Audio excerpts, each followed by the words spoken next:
Good afternoon, everyone. Good afternoon, and welcome to the ELC Cafe. It's more than just lunch. I see a lot of familiar faces. We're starting to have what we're very fondly referring to as cafe groupies. Thank you so much for joining us this month. We're here to talk about her story in honor of Women's History Month. As you're well aware, yesterday, or was it the day before, was International Women's Day. I'd like to point out the fact that our curator today, Lydia Clark, and her team have created bookmarks for everyone. And I think the intent is that you'll take one for yourself and for a significant woman in your life. Before we get started, would the cafe team, planning team, and execution team please raise their hand to be recognized? It looks easy, but it takes a lot of work behind the scenes. And our videographer is being self-effacing as always, but he certainly is pivotal as well as our IT folks. Cafe, I am predicting, is going to be a blockbuster. So without delay, I'm going to turn the mic over to your curator for today, Lydia Clark, who's our Director of Professional Development, and she's going to introduce our very important panelists and set the tone for today's cafe. Thank you.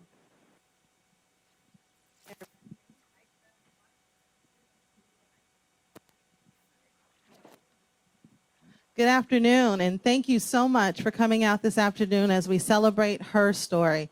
As Pam mentioned, this month, March is Women's History Month, and we pay tribute to those past and present women who have served in leadership positions.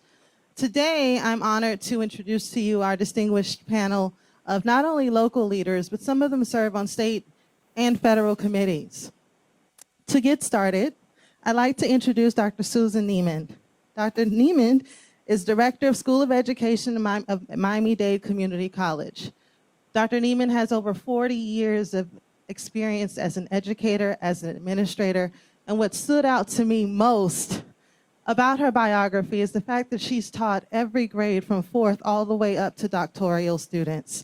So 4-year-olds, yes, that's right, from 4-year-olds all the way up to PhD candidates. And that's not something that you find often. So as an experienced educator, welcome.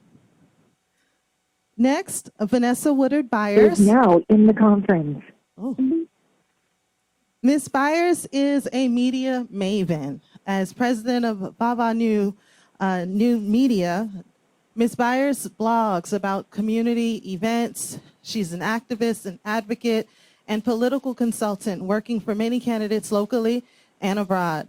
It's important for our stories to be told, and Ms. Byers tells our stories authentically, both on social media, in news, print. She is always available for our community. She is the Public Relations Committee Chair for Alpha Kappa Alpha Sorority Incorporated, a lifetime member. She's a Links Charter member. I can't say enough about having someone tell our stories, and no one better than Vanessa Woodard Byers. Welcome. Is now in the conference. We got more people joining us. Gretchen Biesing, licensed clinical social worker and CEO of Catalyst Miami. I met Gretchen maybe 7, 8 years ago as a member of her team when we did the parent leadership advocacy program at Catalyst Miami. Gretchen filled huge shoes when she took on the responsibility to take Catalyst Miami from being an agency that wants to see meaningful engagement of our community leaders and our residents, making sure parents feel like they have the ability to advocate for their children. And today, Gretchen sits on many local boards. Gretchen is a fighter. She's an advocate. She makes a difference every single day. And the team at Catalyst Miami do so much work in the community engagement, civic leadership. I can't say enough. Gretchen Biesing, thank you so much for coming. I think the most important attribute for Gretchen is that she is a 2015 Next Gen Fellow, and that's amazing. Thank you so much for coming. Gypsy Metellus, Executive Director for Saint La, our neighborhood, Haitian Neighborhood Center. This agency serves as a resource for Haitian American citizens in Miami-Dade County. They provide everything from tax preparation, advocacy, education. Gypsy is also a media maven, hosting her own television show, Telescopy, which I have had the pleasure of visiting her studio. It's top notch. She's a leader in her community. She's visited several countries all over the world, born in Has Port-au-Prince. left the conference. She has 2 decades of leadership experience, and we're so welcome to have you. Thank you so much for coming. Dr. Sabina Garcia, clinical psychologist, and one of our own. Dr. Garcia serves as our Let's Move trainer here with the Demores Project, but beyond that, she's an author. Dr. Garcia has mentored not only parents, but families on ADHD, working with parents on how to effectively help their children deal with and cope with bullying. She is an asset to this conversation as it relates to supporting children and families, and we welcome Dr. Garcia and accepting our invitation to participate on this panel. Sheila Dudley needs no introduction. Sheila Dudley is an entrepreneur. She owns 3 child care centers with her partner here in Miami-Dade County, and it has plans on expanding to her 4th child care center. She has a vast amount of experience in HR, building diversity, making sure that communities appreciate the contributions of women, but more importantly, Sheila Dudley employs women. As an entrepreneur, she's always here to advocate for her centers, for her families, and we couldn't do what we do without our providers. So as a provider representative, we bring to you Sheila Dudley.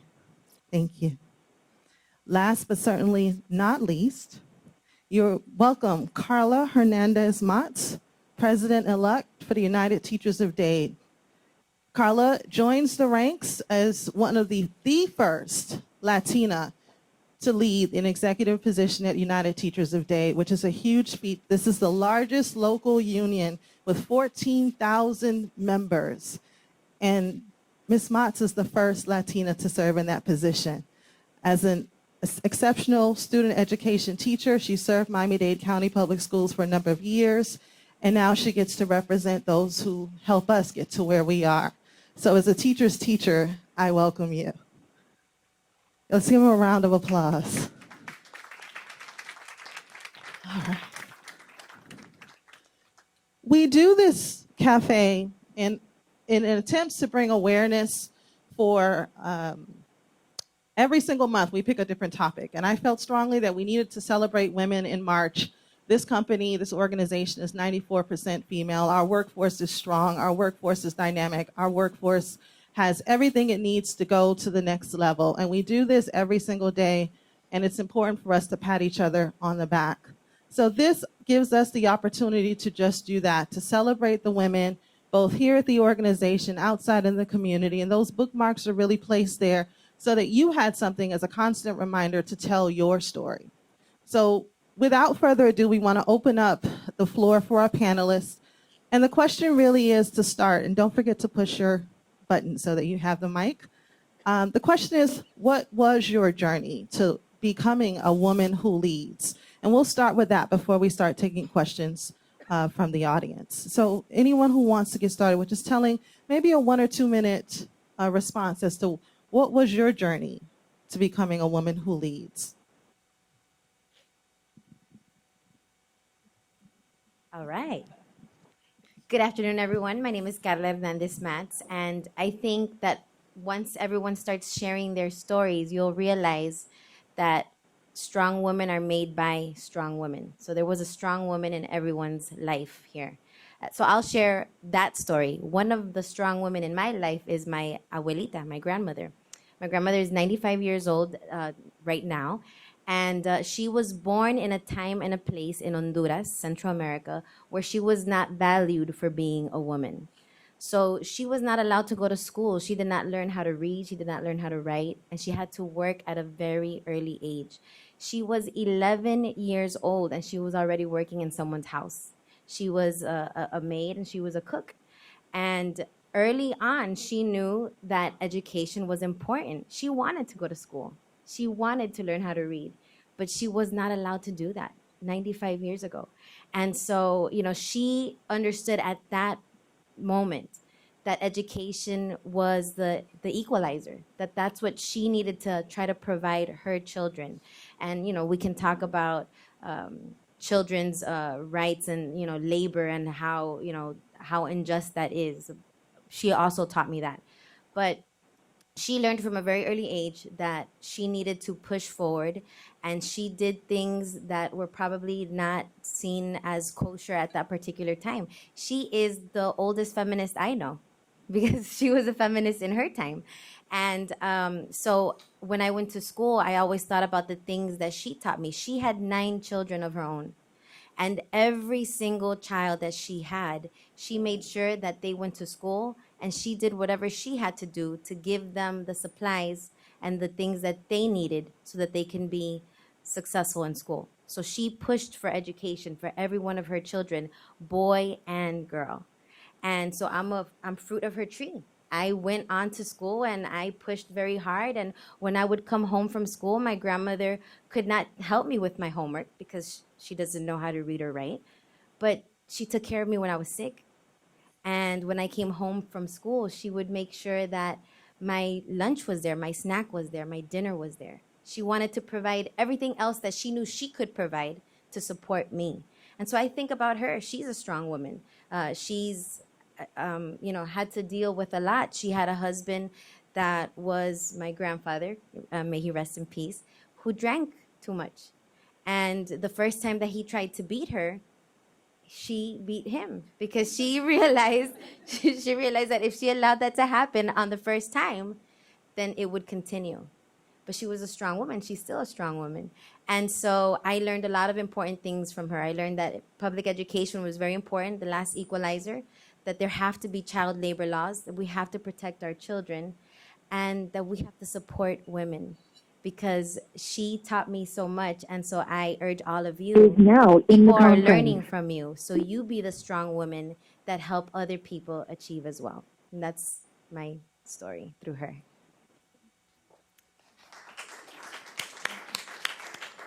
So I'm going to tell a little different story, how I became a leader in different organizations. And like Carla was saying, it's always been about education for me. So my story is that I was a teenage mom. So I had a baby before I graduated from high school, but still graduated high school at 17. And so I grew up really fast, really early. And I got married at 18, had my second baby at 20, raised a niece and a nephew at the same time. So for me, I was always serious about moving ahead, about education, about my children receiving education. So, I'm a young mom, got a husband, and going to school at night. So one of the things, when you go to school at night and you work all day and you have a family, you're really serious about your educational journey. And that was what it was for me. So from that time, and I got my associate's degree, and I got my bachelor's degree, and I got a master's degree, and I just continued my educational process. But while I was working in where I cut my teeth was in Detroit at the utility company, and there they had very specific roles, especially at that point in time. We were working under the organization was under a consent decree for racism, and so they had to follow all these court orders with regard to hiring and promoting and all those kinds of things. And I always worked outside of my class. So if my role was and at that time I was a secretary, okay, if my role was a secretary, I still learned everything that I could about the management position and going to meetings and how to do this and how to do this. And my colleagues that were on the same level was, oh, why are you doing that? Because people get paid so much more money for doing that. And my response to them always was, because what goes in here, can't nobody pay for it. They can't take it away from me. And so those same people, when I left and I moved up the ladder, where they were still in the secretarial roles, and when I left Detroit Edison, I was administrative manager with about, I don't know, a couple hundred people under my area of responsibility. So my journey was always to develop others, and at that time there were a lot of women I had a decentralized clerical staff, so providing them opportunities and developing them and giving them guidance and encouragement and having those kinds of conversations with them were always important, and that's what I still do to this day. So that's kind of my journey to where I'm at. Hmm.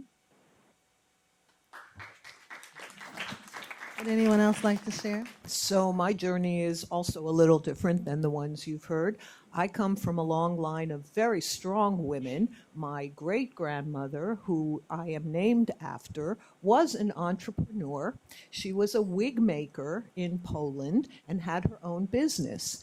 My grandmother was also an entrepreneur. She had a very big store, a block worth of a store, and my grandfather actually worked for her. She was my mentor. My family are Holocaust survivors. And so when the war was over, when World War II was over, they were not allowed into the United States. So I was born in Canada. And my mother was divorced when I was an infant because my biological father was an abusive father. When we came to this country, we came with my grandparents, and I lived with my grandparents and my mother. My mother worked, so I spent my time with my grandmother. My grandmother was a house of fire. You never saw a little woman 5 feet tall do as much, carry packages that weighed as much as she, and did everything. I remember going with her to what we called the Chinese laundry and listening to her broken English and the Chinese man in his broken English, and somehow they managed to communicate with one another. And I always wondered what was going on in their brains, And that led me to the journey of becoming a science teacher. My first teaching experience was in the worst high school in New York at that time. I taught in Bedford-Stuyvesant, and I had a year-long work, and I worked with red shirt athletes. So I was 19 years old and they were 19 years old. And I was supposed to teach them science, and they had difficulty reading. Once you come through something like that, you can leap tall buildings in a single bound. And that was my mantra all my life, that if you tell me I can't do it, watch me. And I had a lot of people along the road tell me, you'll never make it. You'll never graduate college. You'll never do anything. And obviously, you see, they were wrong.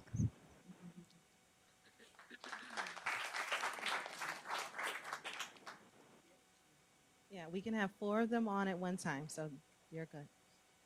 The light should be on. Yep. There should be a light that turns on there. There you go. So maybe it's this one. There's another light on. Okay, that's the right light. So it's an interesting question because as you reflect on Has left the conference.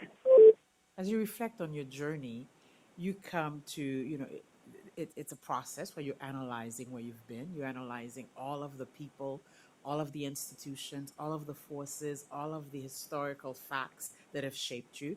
So you look back and you notice that there was something that sparked this interest in being active, being involved, wanting to make a difference in the world, right? So something sparked that. And for me, that was clearly in my household, right? I grew up in a family that were fiercely anti-Duvalier.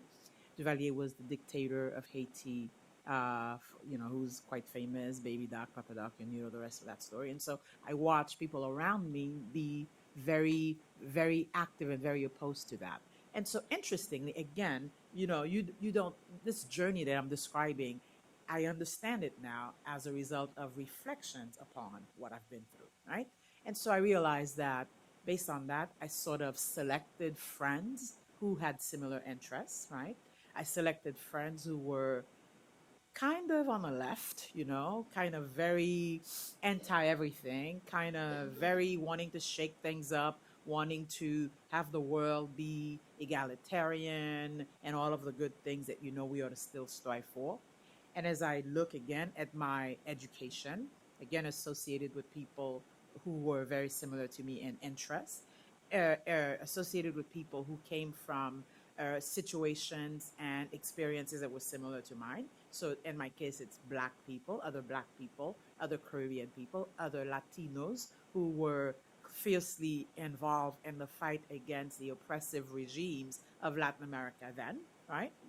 And you continue and you look back at your jobs, all of the jobs that you've had, and you realize that they've all prepared you for this moment, right? You realize that all of the people that you've come across have helped to shape you in some way.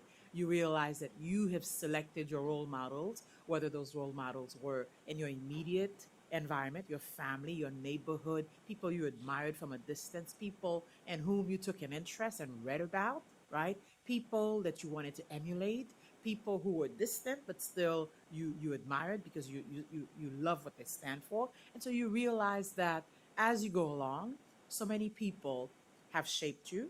You stand on the shoulders of so many people who've come before you, and it's so much your responsibility as a leader, as a woman who is in this public space and fulfilling a destiny that you still don't know what it is because still you're going through the experience. You recognize that first and foremost, you've got to make room for other women. You've got to mentor and guide other women. You've got to be sure that you lend a hand to bring with you another woman because so many other women have done it for you without even them realizing it. That's it.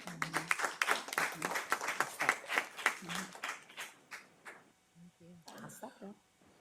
Well, I am one of Gypsy's friends over on the left. Absolutely. And while she was dealing with issues in Haiti with her family, my family was in the panhandle of Florida at that time, dealing with issues of civil rights and just being treated as another human being. So my perspective and my journey, I often find very interesting when I'm talking with other people, and usually it's other women. And usually it's other women that are, significantly younger who don't know anything about payphones or beepers or anything like that. And so it becomes a history lesson. And I realized that my journey brought me to where I am today because of my parents and their friends. Again, in the panhandle, we're talking, mid to late 50s, and everyone was family in that particular town. So I didn't really know who my cousins really were or who my aunts really were because everyone was a cousin or an aunt or an uncle. And so that village concept, really, I had to be a leader because that's what was expected. Nothing else, nothing less. And with my family's background and most of the women at that time not really being homemakers, but working and taking care of families, that's just kind of what you did. My experiences as a child was really sharing or giving up my bedroom for someone from the NAACP who was in the town because the Ku Klux Klan had come through and they'd burned the cross. And I didn't really get it at that time. I knew it wasn't right, but it just was. And it's a reality that a lot of people don't really understand today because they don't particularly have that frame of reference. At the same time, my family, my parents were both educators. So again, the common thread is that education transforms lives. My parents, neither side of their family was wealthy. We often say they were too poor to afford the O and the R in poor, so they were just poor. And I saw what that meant to them. Again, kind of taking some things for granted in a way because you're just expected and that's just what you're accustomed to. But they came to Miami, moved to Miami. My dad's family was really in Paran, but we came to Miami because my parents were in the teacher walkout back in 1967 or so, 66, 67. That's how we got here. So I saw them have meetings in our household. Some of the teachers who were part of the walkout were not black, so it was a different kind of issue, at that time. And we ended up here, and I still have family in the Panhandle. That's still home for me. I still love it there, but I thank God for coming here. When my parents moved here, still educators. I saw my dad work 3 jobs. I thought all people's dads work 3 jobs. If that's what it took to, raise the family, for them to go to school, had to take care of my brother, have spaghetti every Wednesday, because that's when my mother took class. It was just, that's what we were supposed to do. I didn't realize it was a leadership, preparation. And some of you, know both of my parents, and they were just always helping someone in the community or whatever organization they were a part of. Everybody in the family was a part of that organization, officially or unofficially. So if there was an activity that had to take place, you just had to help my mom or my dad make it happen. It just was. And both of them being educators, they came in contact with a lot of students from different backgrounds. Now keep in mind, my frame of reference is a small town in the Panhandle of Florida, where you were either white or you weren't, in the story. So then we moved here to Miami, and it's just like all of these people, and they're speaking different languages, and some of them look like me, but they speak Spanish and they speak other languages, and they were my friends. They were my parents' students. And so I learned to help people because of my parents, just because Has that's left what the they did. conference. And so that leadership, I try to take, not really consciously in my mind, but just kind of whoever I meet, I talk, and I talk too much sometimes. But it's okay, because I try to instill in women that we can do anything that we really want to. I try to instill in women that, especially young women, it's really, men are great, okay? We need Is them. now in the Don't get me conference. wrong. But we don't have to fight over them or fight for them. And we have to understand that we have to make our own lives, because you never know. Even if you're married, you have a husband, you could lose him to some kind of accident or disease, and you could have Has kids that left you the have to take conference. care of. You need to be prepared to take care of them. So my parents raised me kind of with a male female kind of outlook on life. I played football and I played with Barbie dolls, and I still kind of like that today. So you just got to be there to take care of yourself. And that's the leadership that I try to take with me, and I try to pass on in my different activities with other people, not even really just women, but young men too, because we're all on this earth for a particular reason, and we're all valuable no matter what package we come in. And so that's what I try to pass on. Thank you. Thank you. Thank you. Maybe a couple more, and then we'll open up For the panel. me, I've come from a long line of strong males. The Has females, left the conference. the females in my family have always been housewives, great housewives, but they've always hanged their diplomas in the walls and then, been in the kitchen, in the home, and raising kids. I was told, go to school, get good grades, but then come home and make a good wife. My strong men in my family are FBI, they are attorneys, they're DEA, they're police officers, they're doctors. So when my turning point was when I graduated high school and I got accepted into Harvard, my parents told me, well, you can go. What are you going to do in Harvard? Where are you going to work? You've never worked. We've done everything for you. How are you going to cross the street? How are you going to take a bus? And I said to myself, you're right. I can't do it. So I didn't. I didn't go to Harvard. I turned it down. Instead, I went to Miami-Dade Community College, not knocking it, just saying that's where I went. I took my scholarship, and that's where I went, because what was I, little me, 5 foot nothing, gonna do it out in the real world? I was meant to be a housewife. Then one of my cousins from the FBI married an FBI special agent, and she was a strong woman, and she refused to hang her diplomas. She refused to stay home, and I said, "Psst, what do I have to stay home? I need to break the cycle." And so I did. I went back to school. I earned my bachelor's, I earned my master's, I earned my doctorate, And even while I was going through school, I was working as a claims adjuster in an auto insurance agency. And my parents, they got into an auto accident, and my dad refused to ask me what to do, what are the steps. He instead called a claims adjuster that was a male because he had all the answers. I didn't. What could I possibly know about cars?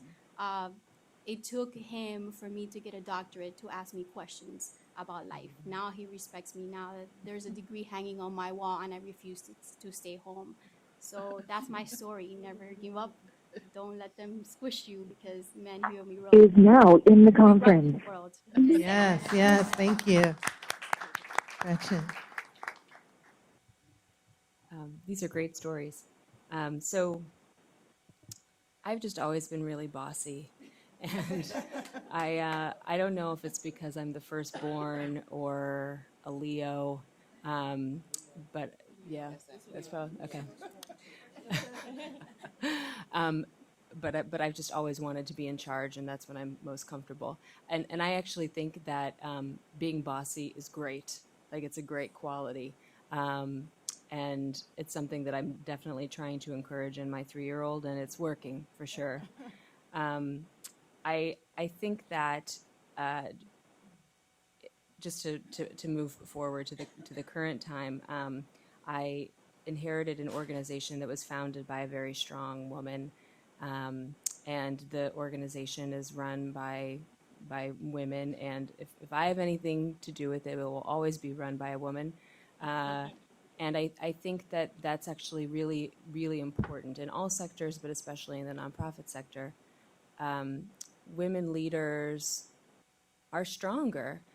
They help the bottom line. Companies, whether they're for-profit or nonprofit, are more likely to be successful and also humane to their employees if they're led by a woman.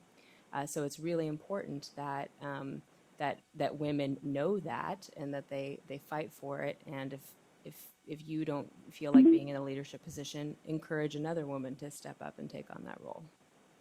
That's important. Thank you. Thank you. So it's really hard to stand behind the podium, but I will for the purposes of today. We are currently in an election year. We have a female candidate running for president, and regardless of your political views, this is the time for women to stand up and have your voice be heard. I asked the question to any one of the panelists, what do you feel is the most important women's issue today? It's a tough one. Or our audience, anyone who wants to share. Wow. Yeah, we'll start here. Abortion is probably one of the hottest topics right now. All right. Anyone else? Sure. So I think it is pay. We talk about equity, and we're all here. We're women. We've been at some point in the educational system, and I always tell people, teachers are one of the professions that gets the least amount of pay for the amount of degrees that they have. We have master's degree. We have doctorates. I mean, we're in the classroom. This is a profession, and here in the state of Florida, we're the 47th state out of 50 in terms of teacher pay for public school teachers. And I say that because this is a predominantly female workforce. I believe that if education was a predominantly male workforce, that would not be an issue. Pay equity and just salaries and working conditions would not be an issue, because it would be a predominantly male workforce. And just historically, that's how it was. Historically, remember, women were encouraged to be at home and take care of the families. So education in the United States started off as a male career. It was male teachers. And somebody got real smart and said, but if we get those housewives, those women in here, we can pay them less. And that's exactly what happened. They started to employ more women and less men. And now we're in this situation where we're predominantly female. We're over 70% here in Dade County. And we struggle with these things like pay equity. And I think pay equity is real. We know that it affects more women of color. So if you are a Black woman, if you are a Latino woman, you get paid even less on the dollar than a white woman does. But pay equity is a real problem. Yeah, And I I would wanna- definitely agree. Yeah, It's the- I piggyback on what Carla was saying because if you guys remember, the Lilly Ledbetter Act, okay, was one of the first acts that President Obama signed into legislation when he came into office, and that was all about pay equity for women. But not only is it pay, it's benefits also. Absolutely. Okay, because we call ourselves the leading country. You know, we're one of the few countries that don't have paid maternity benefits. Right. In the United Kingdom, they get 40 weeks, 40 weeks of paid benefits. In Canada, they get 16 weeks of paid benefits for maternity or parental leave. So so on one hand, we want to go out and we want to do these things. And why do we have to sacrifice? There needs to be some other type of balance also. Let me just Has add, left the conference. pay is definitely an issue. I retired last year from Miami-Dade County Public Schools. And my jobs were always fiscal related jobs. Most of my years there, I was in the budget office, right? And so I got an opportunity to actually see some of the numbers or behind the numbers. And many years we were, and I can say this because I'm not working anymore, right? And so some of the years we were in a budget reduction mode, right? Not enough money from Tallahassee. We just had to make it work. And so it's not easy to have to let people go. It's not easy to have to ask departments to, cut some vital dollars that they actually need. And so what I saw over the years, I'm not going to call any names, but I saw that as the administrative ranks of the district became more female, that there were not the same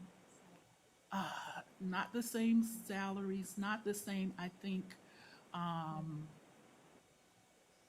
expectations as if the males were there, because there was an expectation for you to do more with less, right?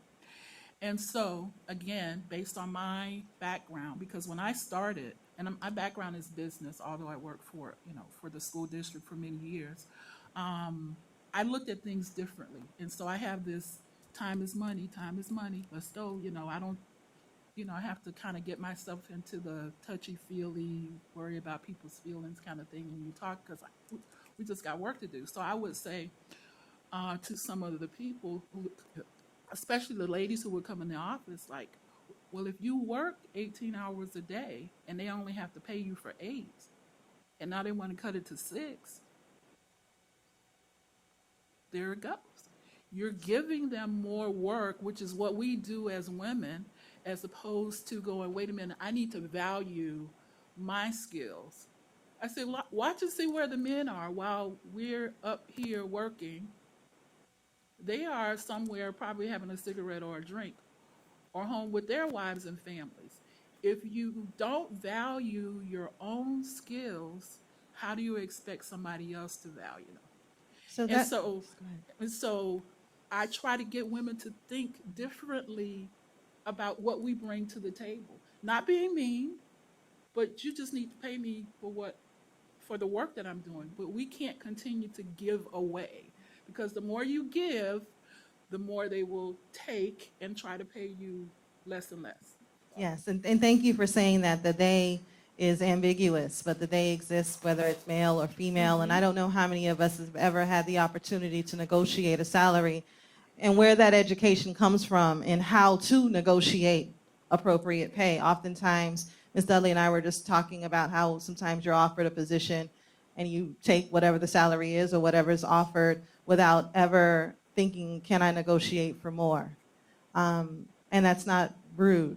It's not wrong. You're right. So it's important to teach young women how to negotiate, how to value your expertise and your skills. We're going to open up the floor for questions. I know that there's another comment.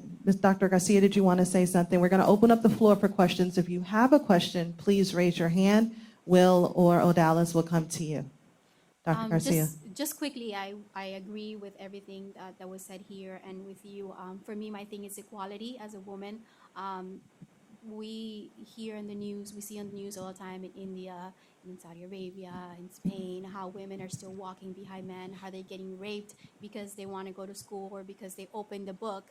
And we think, oh, that's outside of the United States. It doesn't happen here. But guess what? Look around. Maybe your sister, maybe a friend of yours, maybe your aunt, maybe your mom has been harassed, touched, humiliated just because they wanted to be a lady boss, just because they wanted to advance. And they might have said, well, maybe I'm not going to say anything right now because if I say, then they're going to say, oh, typical woman. She's being touched. Oh, poor little woman. And then, so we keep quiet. And so for me, it's very important, equality.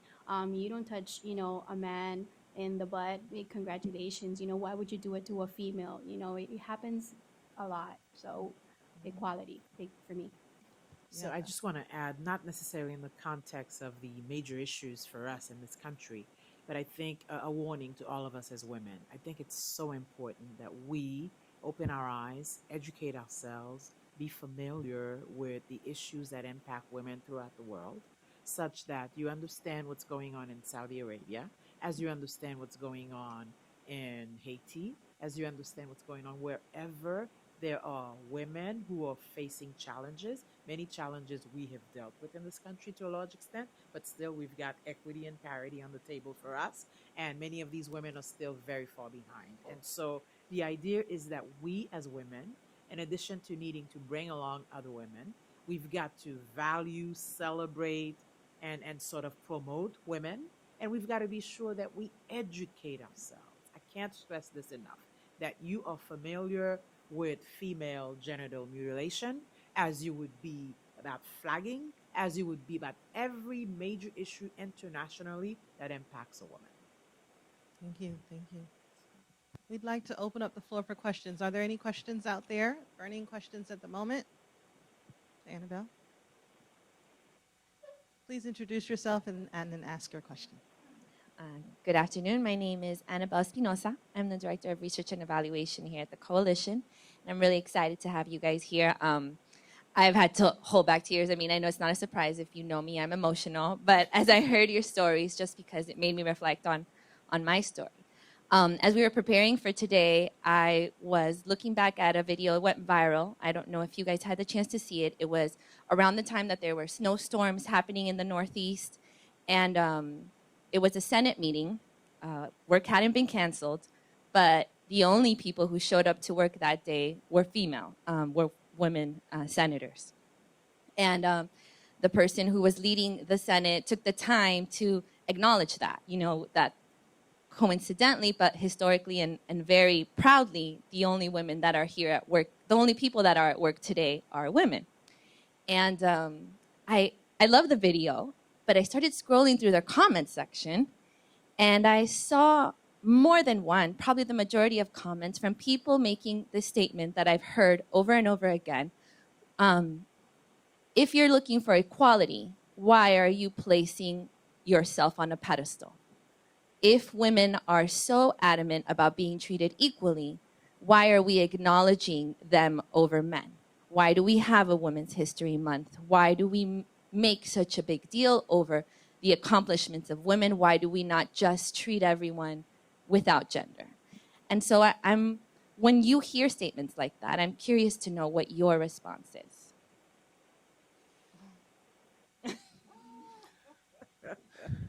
Let me just, Depending on the person making the statement, I think this is where you really must get sarcastic, right? Absolutely. Because, that's such a, but so you say to a man who would make such a comment, well, we have a Women's History Month because we want to celebrate your mother and your sister.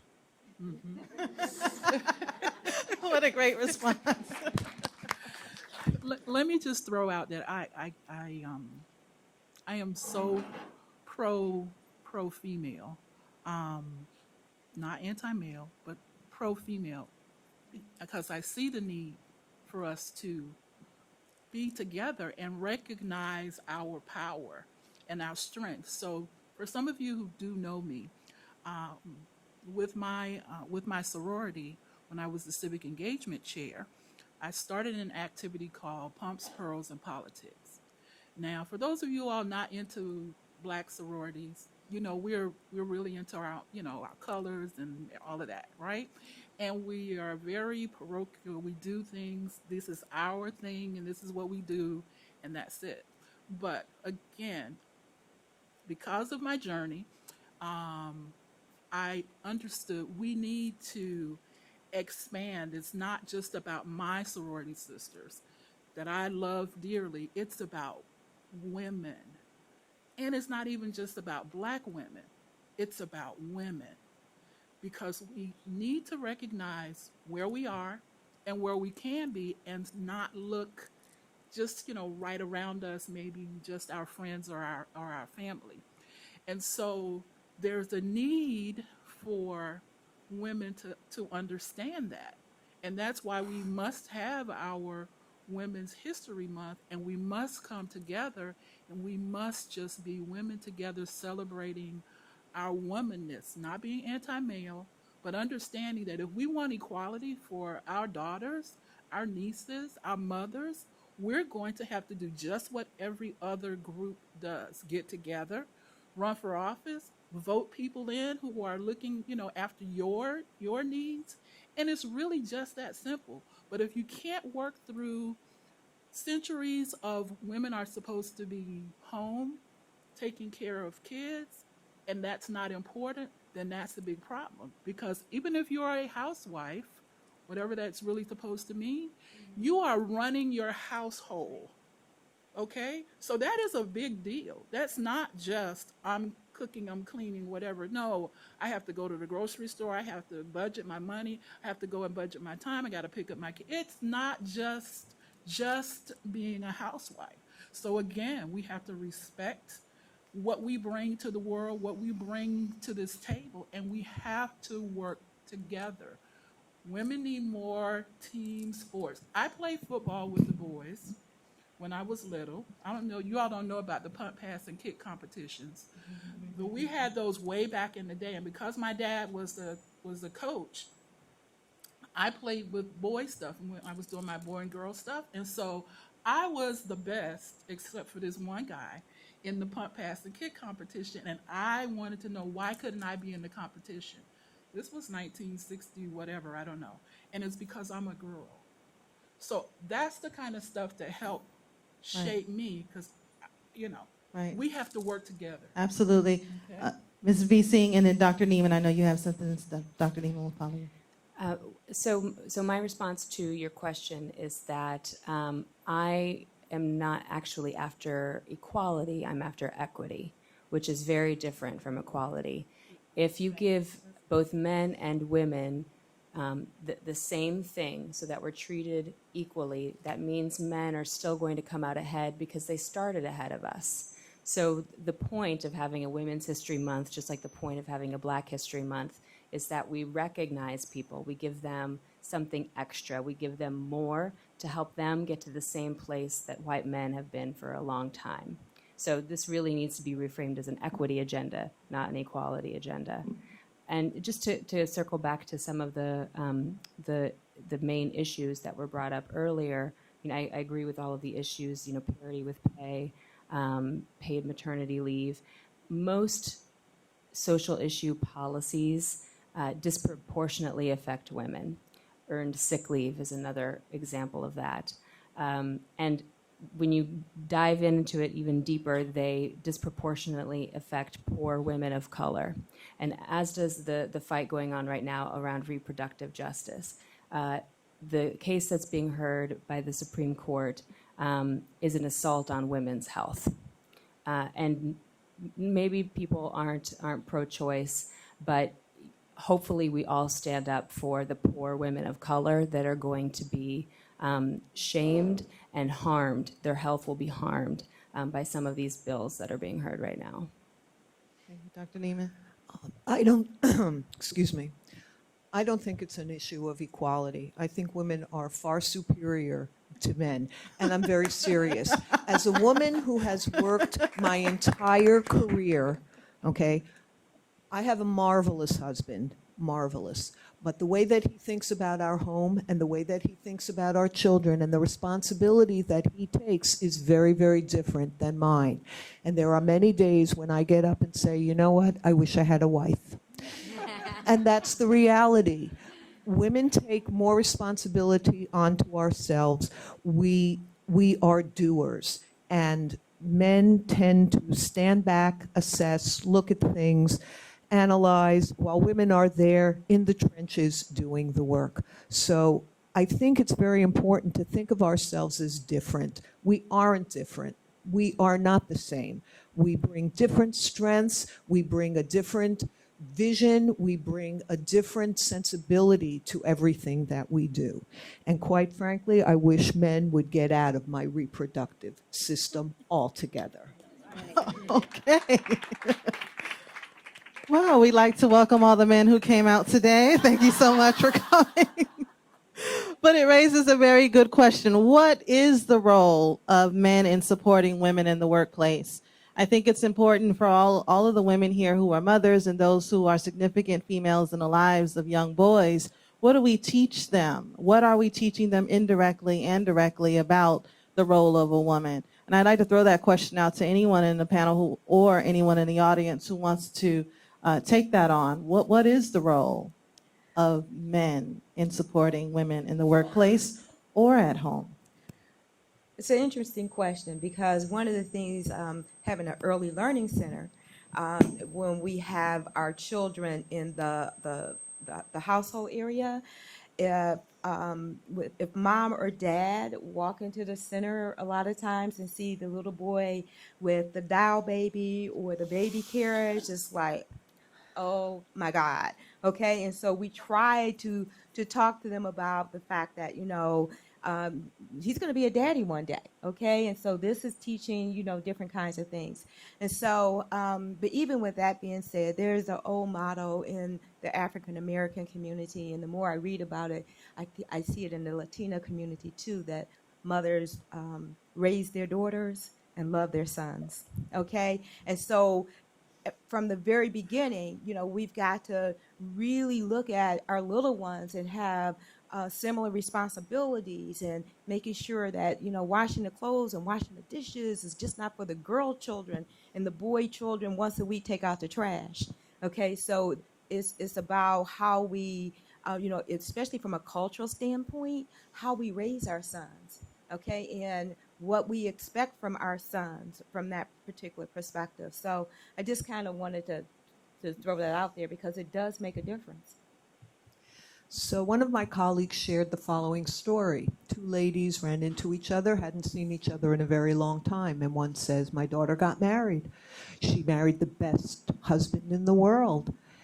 He does everything for her. He does the shopping, the cooking, the laundry.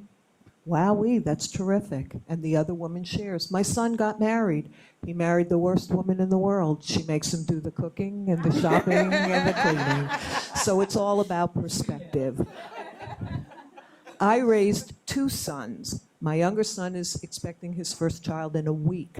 My son is the one who does the laundry and the shopping and the supporting of his wife because she works in the world of work just as he does. And it has to be a shared responsibility, and that's how my kids were raised. When we talked about birth control and responsibility, you made it, you take care of it. You're not the man who's going to walk away from a situation, and we're very fortunate that we never had that happen, but that's how we raised them. And if they would have been women, they would have been raised the same way, because you cannot move the needle on how women are addressed and treated without raising a next generation of sons. So my perspective is very interesting right now because I have a 2-year-old and I have a 6-year-old. I have a 6-year-old son and I have a 2-year-old daughter. And I got elected as Secretary Treasurer, the first Latina, 3 years ago. And my life changed a lot because I was a classroom teacher that was pulled out, that was doing this work, lobbying in Tallahassee, lobbying in Washington, D.C., and really working to have a stronger public education system here in Miami-Dade. And I would go home and I was just telling my colleague that I would do all this work, 8 hours a day. Then I would go home and there was still my other full-time job. I had to do the laundry. I had to fold the laundry. I had to put it away. I had to put my babies to sleep. So that means I had to give them a bath before that. I had to make them eat. And there was a lot of pressure on me. I thought I have to have dinner ready. How do I get all these things done and get dinner ready? And thank God that my husband is so amazing because he saw that and he realized that he needed to step up. And so he also helps me wash dishes and he helps me do the laundry. And he doesn't do it exactly how I would Has want left him the to. conference. I would want him to do it. And I look away. That's right. I say, thank God there's a pile there. Thank God. There's a pile of clean clothes right there. Thank God. And but he has helped me a lot. And, I say this because it's important for us to realize that we put a lot of pressure on ourselves too, because we have this idea in our mind. It has been embedded into our heads, into our minds, that in order for us to be good women, there are certain things that we need to do. There's certain standards that society expects us to have. We need to look a certain way. We need to act a certain way. We need to do certain things at home. And it's going to continue to perpetuate itself if we continue to believe that. So my daughter, she's 2 years old, but I know that she's learning and she's smart and she's talking and she's watching everything. I take my son with me to marches. If we're at a rally, I need him to know about social justice. I need to take him. I need to take my daughter. My son knows that I am the president of United Teachers of Dade. He made a drawing. He wanted to vote for me. He wanted to vote for his mom, for a woman to be in that position. And that morning when he knew that the election was coming, he sat down in the table and he said, "Mom, make sure you mail my vote." It wasn't a mail-in vote, but he knows something about the process. And so he understands that women can have these leadership positions. And he wanted to support me, his mom, in having that position. And, my daughter, if she wants to play with dinosaurs, go at it. You want to play outside, you want to be muddy, let's do it. And, it's about exposure and it's about where do we change that paradigm? Where do we start saying it is okay? And it's okay for me to not do certain things and it's okay for others to do other things. And so we have to remember that always and, just encourage each other along the way, because I think that sometimes that's what we forget to do too. We forget to encourage each other. We see that woman, hey, you go girl. You go, girl. But we don't encourage each other and tell, hey, listen, it's going to be hard. It's going to be hard, but let me help you. How can I help you? Because it's going to be tough. Yes, Dr. Garcia, did you have a comment? Yeah, I just wanted to say, in the clinical setting, I practice, I'm a marriage and family therapist, and when I see families that come in, couples, their main complaint is, well, he goes to work, and then he comes home at 6 o'clock, sits down, expects to be served. I go to work, the woman, I go to work, then I have to come home, cook, and do everything else while he's still sitting down, set the table, put the, babies to sleep, cuddle time, read a book, etc., while he's still, catching up on shows. So, this is their biggest argument. So I practice a technique, which you might be familiar with. It's feminist therapy. Now, don't take me wrong. Feminist therapy in the clinical setting is empowering the man and the woman 50-50 to be able to do gender, things that the gender says, oh, women are supposed to cook while men are supposed to watch TV. This type of therapy makes them equal. So, babe, while you are cooking, I'll go ahead and do the dishes, or I'll set the table, or when we're done eating, you wash, I dry, or I wash, you dry, etc., etc. So I practice this in my home. My husband was not a fan of that. He, was the 6 o'clock, sit in the couch, you do everything else, even though I also, worked. But, he had no choice but to be an equal partner. And my 6-year-old son has learned a lot from that. He opens doors for me. He puts his little chair on the sink and starts drawing and wants to have a conversation with me. If his dad is sitting in the couch, he says, mommy's not sitting. What are you doing? Let's go. Let's work. He cooks. You know, he bakes with me. And most recently, funny story. I went to pick him up in school, and a little friend that he has, it's like, hey, Aiden, my daddy's picking me up today. He's a fireman. And Aiden's like, yeah. Well, my mom's picking me up. She's a doctor. Booyah. Awesome, awesome. So just want to remind us, ladies, that we've got to be very aware of these social conditionings so that we then recondition ourselves, right? We learn to renegotiate some of these roles. We learn to raise our children with this equity lens that Gretchen is referring to. We learn, or we remind ourselves of the post-World War II, during World War II series, right, period, when women had to substitute for men, replacement in just about every sector. And we kept the world going. If anything, we strengthened the economy, strengthened our societies. And so that says to us that we can have it all. We can have it all on our own terms, right? Let us just be aware of that. And in the vein of reconditioning, I'd like to ask the panel as well as our participants today, as women enter the workforce, we bring who we are. And for many of us, who we are often are breastfeeding moms. And I'd like to you to address the idea or what the role of breastfeeding in the workplace. Wow, that was right up my alley. So I breastfed both of my children for an entire year. I took 6 months off with my son first, and then I went back to work, and I was breastfeeding. And it was interesting because although it was a predominantly female workforce, I was in the classroom. I had a hard time finding time to, pump and store my son's milk while I was at work. And I had to do it in a closet sometimes, find a little space. And then I finally found, one of my colleagues who said, I'll make it happen for you. I'll make sure somebody covers your class and you come in here and just relax and, do what you need to do. So with my daughter, I only took 3 months off of work. I still breastfed her for an entire year. But it was a different situation. Now I'm traveling and I'm going back and forth and I'm going to Tallahassee and I'm having to go through x-ray machines and trying to figure out how to maneuver all of that and, take my little cooler everywhere I went because I knew the importance and that's something that I wanted to do, that I wanted to make sure that I provided that nourishment for my kids for a full year. And then I started to realize that there was policy made by men. Right? We talked about how men have all this control over policy that allowed women that were hourly workers to have time off. So there is federal policy for nursing moms that if they're hourly workers, they can take time off to do that. They're allowed to do that, but not for salaried women. So disenfranchised millions of women because a man wrote it and he didn't think maybe that women have salary jobs. So only hourly workers, had this disadvantage. And so I started to think about it, and, I came back to work, and I said, let's look at our policy. What do we have?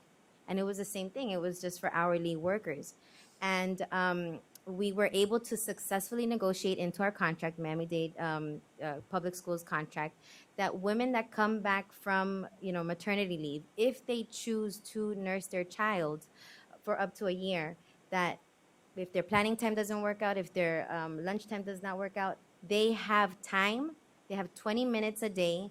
That is not the bathroom, because that is where they want to send us when we're nursing, the bathroom. Would you ever eat in the bathroom?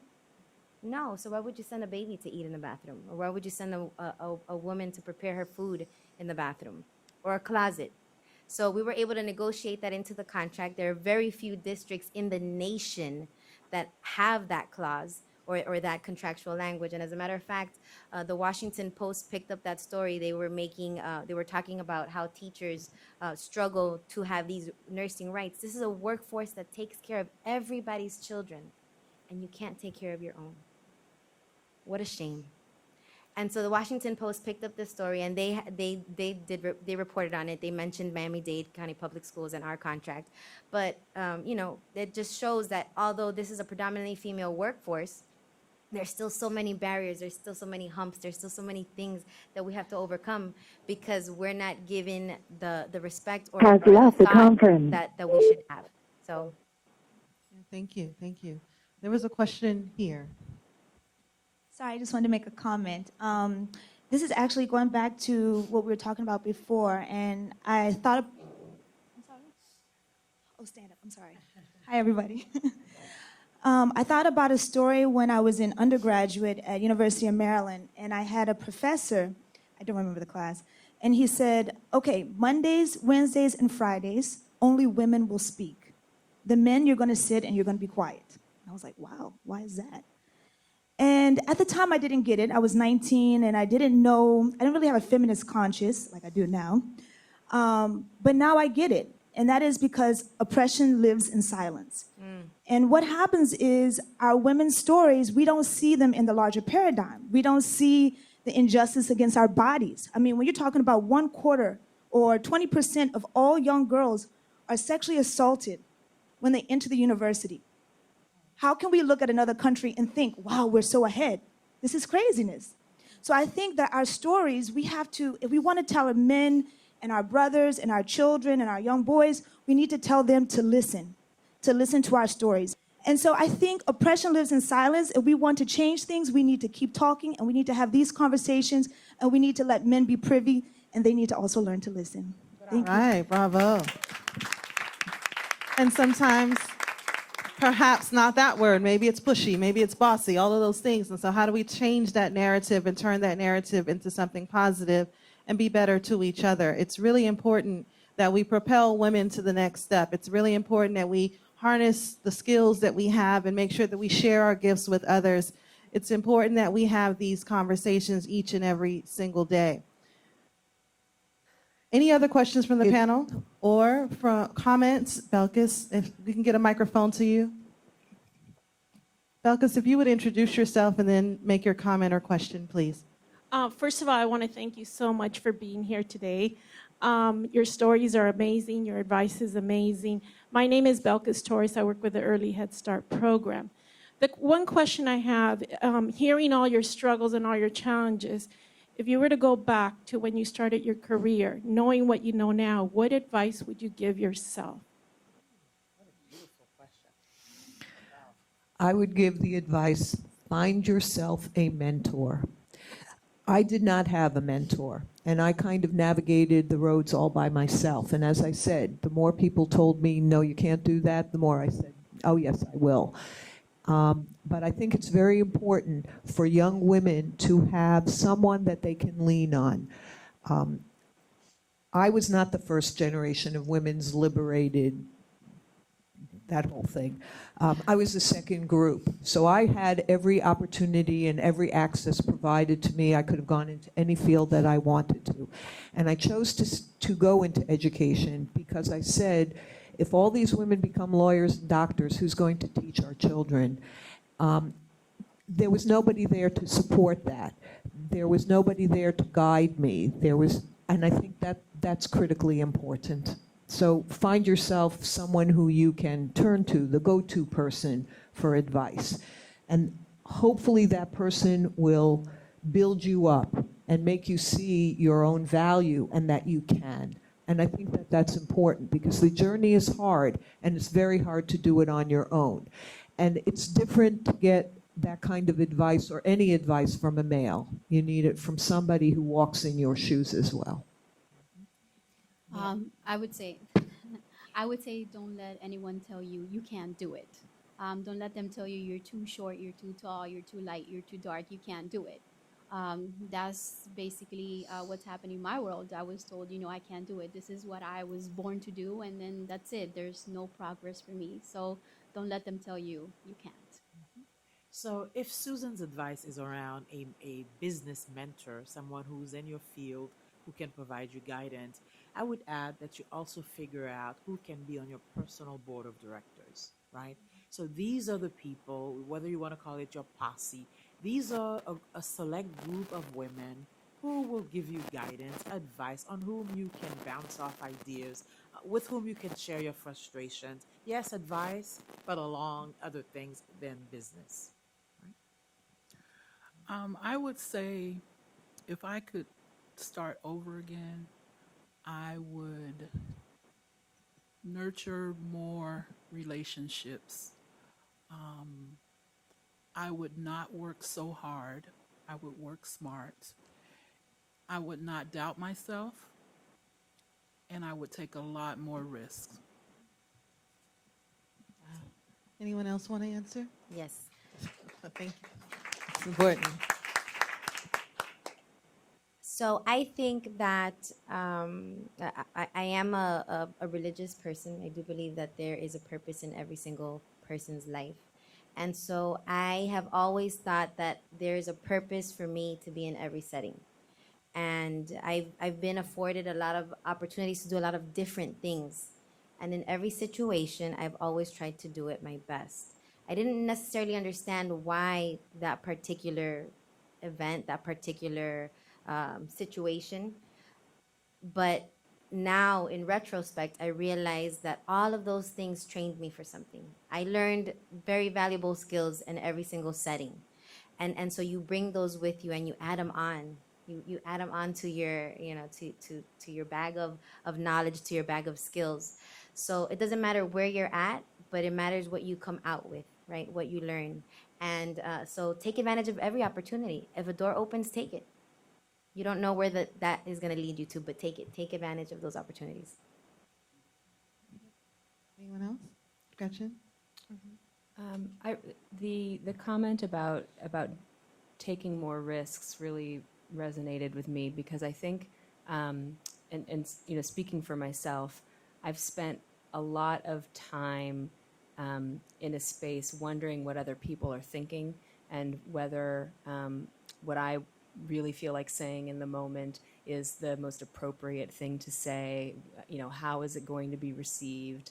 If I make this move at work, what are people going to think of me? Are they going to think that I'm to this or to that? And it's really a waste of time. And I think realizing what a waste of time it is a factor of age and getting older. And I hear that once you hit 50, it's awesome. That you really, they call it the F at 50s. Yeah. 60's terrific. I can't wait. 60 gives you free reign. But it really is liberating to just be yourself and not care so much about other people. All right. Can I just say, and What for other people me, think. Well, it's I mean, yes, about what other people think, but I also, I think that related to that is that women often assume that they have to be the caretakers for the world. And you know what? We need to give the work back to everybody else. Right. That's right. And for me, it's about finding your passion and following your passion.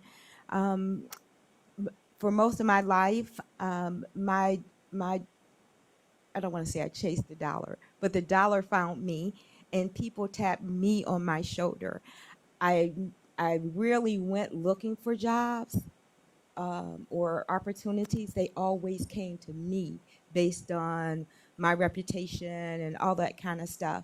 So I never really said, this is what I want to do, because I always wanted to be a teacher or a professor. And that opportunity, I never pursued it because of corporate always pursuing me. So I would say to you, especially the younger you are, the easier it is to do because you're not bogged down with so many other things.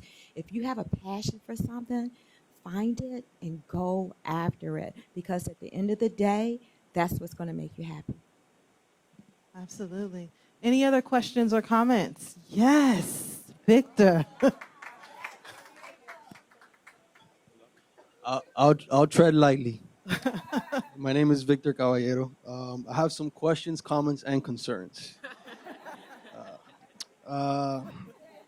I've been blessed to have very strong women in my life. My mother is superwoman to me. My grandmother is indestructible. My wife, she is just completely amazing. I I am the first to admit that I am nothing without her, and I'm sure she loves to hear that.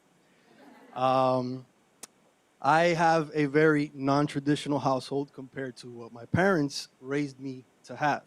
My father is a hardworking, blue-collar guy, worked 2 jobs. My mother worked 3 jobs, so we only saw her at 9 o'clock when it was time to eat. When my mother became unemployed, she went into what her mother raised her to be, which was a housewife. And I got to tell you, being a housewife is hard work. And I know that because I am a new parent, and the 4 hours that I have to care for my kids are like the hardest thing I've ever done in my life. And sometimes it's a little conflicting because my wife is getting those 4 hours of sleep because she's been with them for 10 hours during the day. And most of the times I just want to run and wake her up and say, hey, give them a breast or something, maybe they'll stop. But unfortunately, it's helped me to kind of understand the nature versus nurture aspect of parenting, where, yes, that is their mother. Biology tends to lean to have a stronger connection between mother and kids, but I too feel that I can provide a strong enough connection or, parenting for that child to depend on me as well. And as strong as my parents were, in that sense, they were also weak. Why? My father, being the hardworking blue-collar guy that he is, he doesn't know how to turn on the stove. He doesn't know what it is to clean a bathroom. He doesn't know what it is to iron a shirt. Me, on the other hand, I cook, I clean, I iron, I do laundry. Not as well as my wife would like me to, but I do. And I do take a lot of pride in doing so. Why? Because I feel that if, worst comes to worst, to me and my wife get separated tomorrow, we won't be lost. We don't depend on each other 100%. Do we help each other out? Yes, of course. Like I said, I feel less of a man without her. But I do feel that I can care for my own. I wouldn't need a wife to survive. The same way I don't think she would need a husband to survive. Well, actually, I know that she wouldn't need one. So being that she's a sociology major, we've obviously had a lot of debates, discussions, and sometimes without me wanting to be, I may sound, insensitive to what she feels is important to her as a woman. And, it's important for women to remind men a lot of the times when we are being insensitive, because sometimes when at least we're conscious and we make an effort to not be, we do tend to do that because it's just the way that our previous generations have programmed us to be. So I do congratulate you guys for having these talks. I think it is very important. I think we are far inferior to females. I'm very big on evolution. I think somewhere along the line, our strand went this way. You guys kept evolving, so we're still kind of primal. So I apologize on behalf of men for that. But my question is now, to backtrack a little. I know a lot of women, either consciously or not, make an effort to, be noticed or, feel some kind of importance in today's society. But then again, a lot of those women that do make that effort to be, quote unquote, independent, sometimes you'll still hear them say, oh, no, I'm not doing that. That's a man's job. Or, I'm not taking out the trash. He needs to take out the trash. Or I'm not walking the dog, or I'm not going to fix the hinge on the door. That's what my husband's for.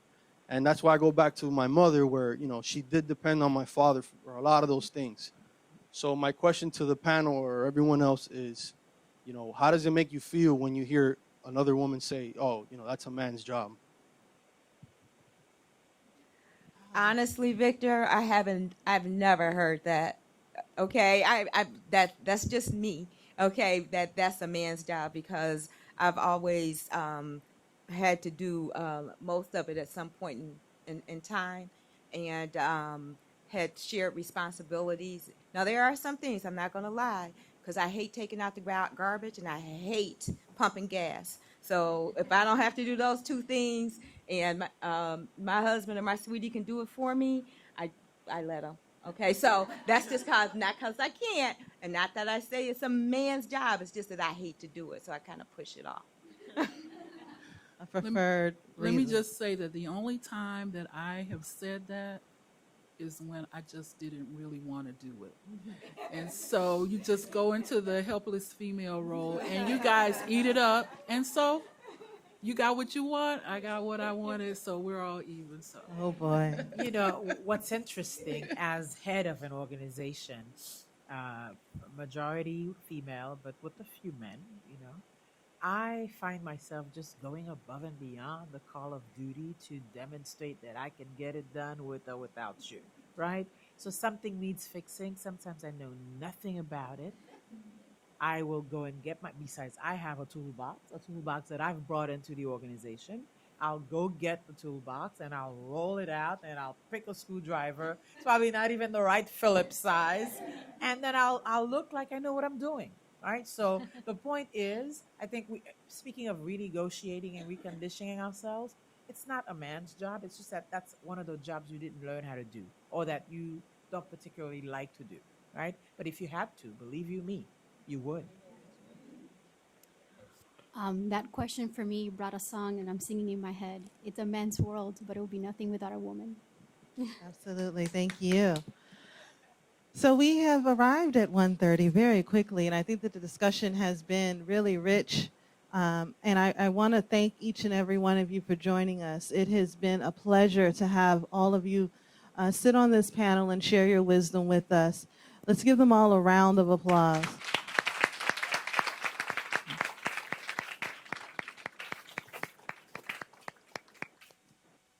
Today we celebrate women. But the conversation shouldn't end today. It shouldn't end at the end of the month. Celebrating women is something that we need to do every single day. We've conquered the who does she think she is? And I always say, you better hope I'm somebody, because if I don't do good, no one's going to let you in the door. So it's important to support women who are doing big things. It's important to celebrate women each and every day. It's important to celebrate the diversity that exists within us and share our wisdom with others. I invite each and every one of you to join us next month when we celebrate Child Abuse Awareness Month, but we do have a couple more things. I want to celebrate each one of you. So as I call your name, if you could please join me at the podium. We want to give a small token of appreciation for each of you and make sure we capture a photo of each of you. So starting with Gretchen Biesing. In recognition of your time and willingness to share your knowledge and resources with community stakeholders and staff at the Early Learning Coalition of Miami-Dade and Monroe, we thank you.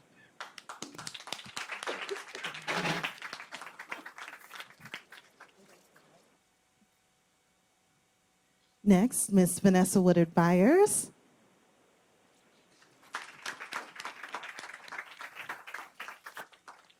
Thank you. Thank you so much. Let's grab all of them. Gypsy Metellus.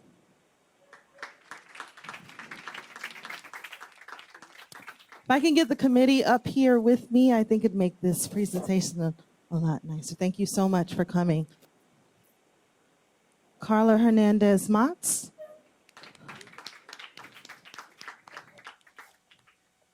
Thank you for sharing your wisdom. Sheila Dudley, our partner, our friend.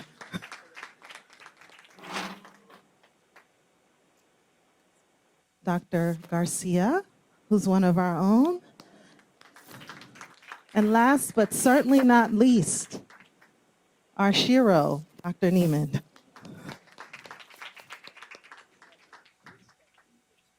Yes, this devil wears Prada, she says to me. So we can get a quick picture with everyone. Before we leave, we have a special gift for 2 people in the room. So just 1 second while we get this photo op.